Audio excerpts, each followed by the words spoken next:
southeastern Muscogee County in west central Georgia, northwestern Harris County in west central Georgia, central Talbot County in west central Georgia, southeastern Meriwether County in west central Georgia, southeastern Chambers County in east central Alabama, northwestern Lee County in east central Alabama, until 8 p.m. Central Daylight Time, or 9 p.m. Eastern Daylight Time.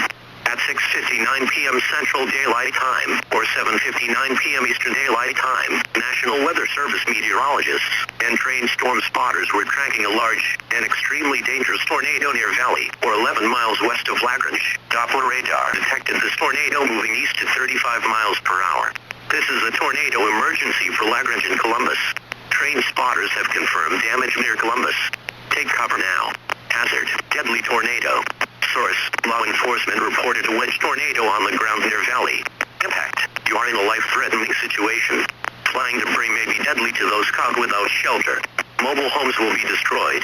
Considerable damage to homes, businesses, and vehicles is likely, and complete destruction is possible.